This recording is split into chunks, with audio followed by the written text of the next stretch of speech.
तो दोस्तों video start करने से पहले मैं बताना चाह रहा हूँ, यदि आप 5G के यूज़र हैं तो यह वीडियो आपके लिए इम्पोर्टेंट होने वाला नहीं है।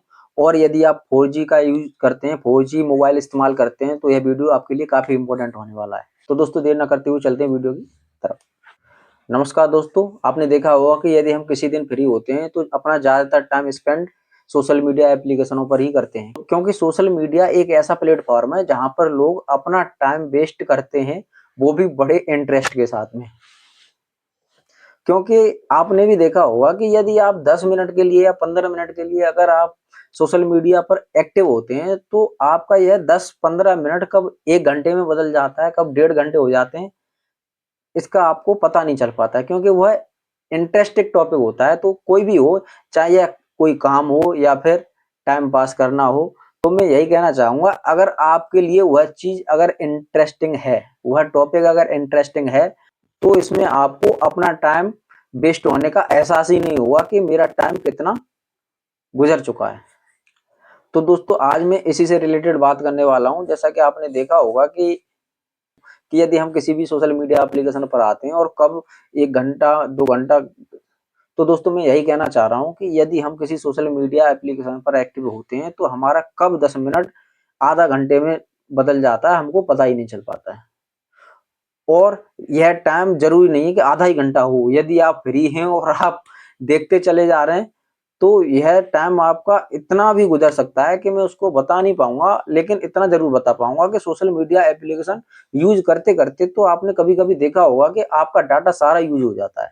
जिसका रिज़ल्ट यह होता है कि यदि हम कहीं मार्केट में भी अगर जाते हैं और बाय चांस अगर ऑनलाइन ट्रांजैक्शन करना होता है, ऐसा हो जाता है कभी-कभी, ऐसा भी हो जाता है कभी-कभी कि यदि हमने कोई भी सामान परचेज़ किया और परचेज़ करने के लिए उतना बैलेंस कैश में हमारे पास पर्याप्त नहीं होता है, तो कभी-कभी हमको ऑनलाइन ट्रांजैक्शन भी करना पड़ जाता है, जो कि आज के समय में काफ़ी डिजिटल हो चुका है, जिसको हर कोई व्यक्ति यूज़ करता है। तो दोस्तों मेरा कहने का मोटिव ये है कि आप सोशल मीडिया पर एक्टिव इतने हो जाते हैं कि आपका डाटा सारा यूज़ हो जाता है और फिर आपको ट्रांज़ैक्शन करने के लिए काफ़ी सारी दिक्कतें करनी होती हैं। और आप ट्रांज़ैक्शन तभी कर पाते हैं जब आपके मोबाइल में डाटा हो। फिर हमको कुछ इस तरह की मुसीबतें देखने को मिलती हैं, जैसे कि हमारे पास में डाटा नहीं है तो हम यार किसी पड़ोसी से लेंगे या हमारे साथ में कोई भी फ्रेंड वगैरह हो, उनसे लेंगे कि भाई ज़रा हॉटस्पॉट कनेक्ट कर दो। अगर उसके पास भी नहीं है तो हमको हमारे अगर उसके पास भी नहीं है तो हमारे पास में 2 ऑप्शन होते हैं, जिसमें से नंबर 1 पर यह आता है कि हम डाटा पैक रिचार्ज कर लें। उसमें भी मुसीबत यह होती है कि डाटा पैक रिचार्ज करने के लिए भी मोबाइल में डाटा होना चाहिए, लेकिन ऐसा नहीं हो पाता है। क्योंकि अगर आपका रिचार्ज ही हो जाएगा तो भाई आप डाटा पैक करोगे ही क्यों, फिर तो ट्रांजैक्शन भी हो जाएगा ना। और नंबर सेकंड यह है कि अगर हम बाई चांस कहीं फंसे हुए हैं, अगर हमको डाटा की ज़रूरत है और हम कर भी नहीं पा रहे हैं, तो भाई एक तो ये रहा कि आप रिचार्ज कर सकते हैं या फिर कॉल के थ्रू किसी से डाटा पैक रिचार्ज करवा सकते हैं।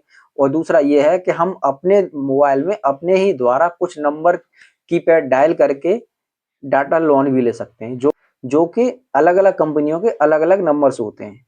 तो दोस्तों इसी टॉपिक पर मैं बात करने वाला हूँ कि डाटा लोन आखिर लें तो लें कैसे? तो दोस्तों उससे पहले मैं कहना चाहूँगा कि यदि आप एयरटेल सिम कार्ड के यूज़र हैं, तो एयरटेल में डाटा लोन लेने के लिए आपको *567*3# करके डायल करना होगा, जिसमें आपको डाटा लोन प्रोवाइड किया जाता है। या फिर आप कुछ नंबर्स भी टाइप कर सकते हैं और इसी सिम कार्ड का दूसरा नंबर *141*567# करके भी आता है। और यदि आप वीआई सिम कार्ड के यूजर हैं तो वीआई वालों के लिए भी *121*129# करके डायल कर सकते हैं।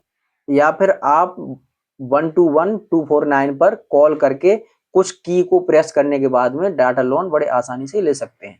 और यदि आप जियो सिम कार्ड के अगर यूजर हैं तो जियो सिम कार्ड वालों के लिए *567*3# डायल करना होगा या फिर 1299 पर कॉल करके बड़े आसानी से डाटा ले सकते हैं, जिसका आपको कुछ भुगतान करना होगा, जिसमें आपको 2 GB डाटा लोन प्रोवाइड किया जाता है। तो दोस्तों जियो में सबसे अच्छी बात यह है कि आपको अगर कोई भी डाटा अगर लोन प्रोवाइड किया जाता है, आप उसका पे आउट देते हैं तो यह डाटा ज़्यादातर काम करता है। लेकिन मैंने देखा है कि अक्सर ज़्यादा कंपनियों के जो भी लोन डाटा पैक होते हैं, वो लोन प्रोवाइड तो हो जाते हैं, लेकिन उनको हम यूज़ नहीं कर पाते हैं। ऐसी भी मुसीबतें कभी-कभी आती हैं। तो दोस्तों उम्मीद करता हूँ ये वीडियो आपको पसंद आया होगा। ऐसी ही मोर इन्फॉर्मेटिव वीडियो पाने के लिए हमारे चैनल पर बने रहिए। चैनल पर बने रहने के लिए धन्यवाद। और यदि आप हमारे चैनल पर नए हैं तो चैनल को सब्सक्राइब करने के बाद में बेल नोटिफिकेशन ऑन करने के बाद बेल आइकन जरूर प्रेस कर दें। कुछ तो दोस्तों मिलते हैं अगले एपिसोड में कुछ न्यू ट्रिक के साथ, कुछ न्यू नॉलेज के साथ में। तब तक के लिए दीजिए विजय वर्मा को इजाजत। नमस्कार।